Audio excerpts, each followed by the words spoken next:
Jadi gini, misalnya masalah minyak, ya, masalah minyak itu kan selamanya itu selalu gelap gitu loh. Gelap dalam arti apa? Loh, Republik Indonesia itu mulai Sabang sampai Merauke itu kan Republik Indonesia. Kadang-kadang harga minyak bensin itu aja di Sumatera sama di Papua sama di lain-lain gitu loh. Ini kalau nggak ulahnya pedagang kan nggak mungkin lah dengan Pak Jokowi. Ternyata sekarang disamakan harganya ya. Demikian juga kekayaan laut kita mulai diperhatikan, dijaga dengan baik. Meskipun lobster itu di sini dikuerui benihnya yang masih segini-gini, ternyata di Korea, di Jepang itu kalau sudah lobster satu gini 1,5 juta harganya. Nah masuk kecil-kecil ini lobster itu memeliharanya ya gampang. Dicul nih gini tambak harus gede karpe dewe. Ya, kalau sampai rakyat kita itu sulit cari makan kan keliru. Kok kebetulan akhir-akhir ini raja dari Wajo tadi pagi telepon, raja dari Banten tadi pagi telepon, betapa pentingnya kelapa yang harus kita ekspor ke dunia supaya ini nanti rakyat ikut menikmati pulau kelapa yang indah dan menjanjikan ini gitu. Dan tampaknya langkah-langkah Pak Jokowi tadi yang membuat terang Indonesia yang semula gelap itu juga atas perlindungan leluhur ya. Oh iya, jelas itu perlindungan leluhur. Atas petunjuk leluhur mungkin bisa ya, ada petunjuk leluhur kan. Tetapi ada tetapinya ya. Tetapi penyelesaiannya tidak cukup sampai seperti ini aja gitu. Karena ada sesuatu yang mesti harus dirombak secara gentle dan berani. Apa itu? Pola berpikir bangsa Indonesia. Pola berpikir bangsa Indonesia itu masuk ke abad 30 ini harus pola pikir yang marhenistis. Marhenistis. Ukurannya apa? Ukurannya tahun 1965. Bung Karno waktu diturunkan itu bukan karena itunya bukan, karena marhenismenya yang menakutkan itu. Menakutkan bagi siapa? Menakutkan bagi imperialis dan kapitalis. Imperialis kapitalis itu apa? Imperialis kapitalis itu adalah manusia-manusia yang menganggap benda itu adalah Tuhannya. Ini. Jadi lalu melahirkan sistem-sistem yang mengeksploitasi satu dengan yang lainnya ini. Itu. Yang kembali ke menghormati leluhur bagi seorang pejabat itu juga sangat penting ya.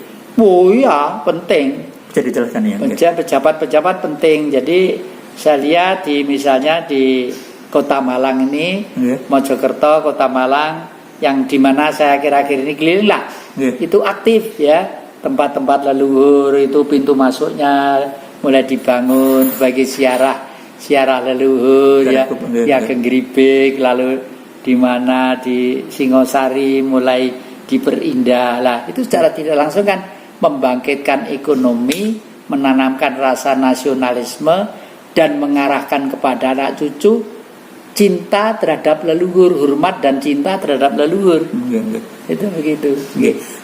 Maksudnya yang bagi pejabat yang menghormati leluhur itu bisa lebih awet kira-kira jabatan.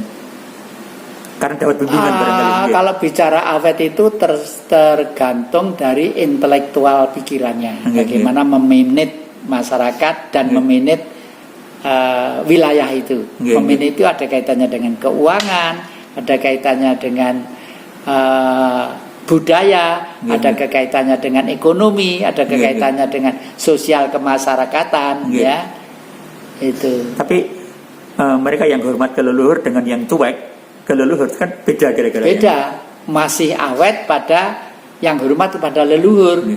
Saya punya Pak D itu Bupati Situbondo waktu itu. Bupati Situbondo kalau nggak salah jadi bupati itu 30 tahun. Itu Pak D, jadi Pak Puhnya istri saya dari keluarga Sumeneb. Karena apa? Karena rakyat itu cinta kasih.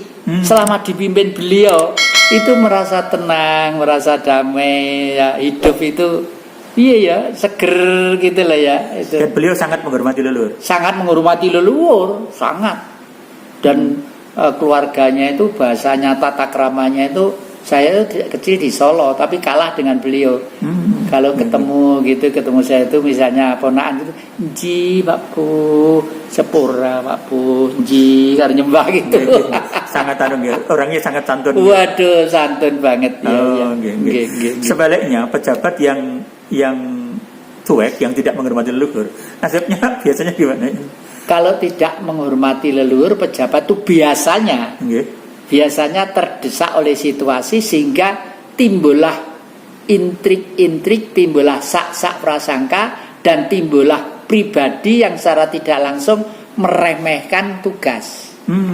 Termasuk keuangan, termasuk ini, lama-lama ke situ. Ya akhirnya kalau turun ya diturunkan rame-rame karena melalaikan tugas tadi ya. Iya.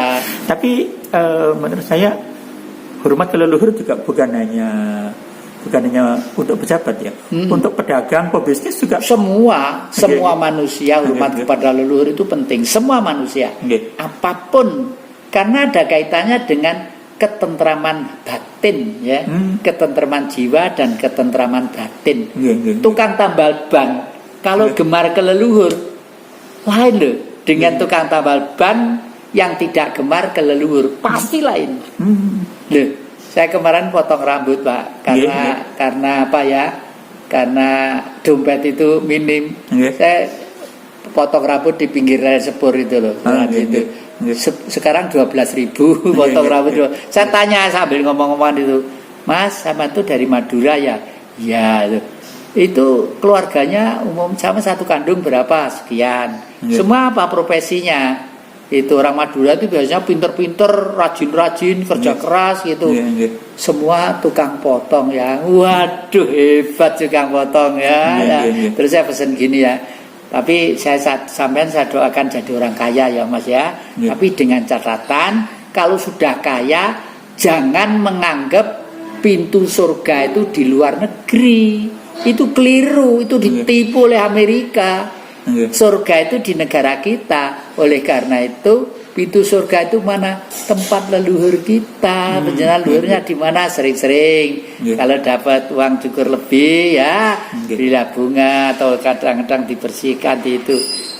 Iya, kalau kita itu orang Madura itu sangat cinta dengan leluhur-leluhur itu. Sering jalan kubur. Iya, itu.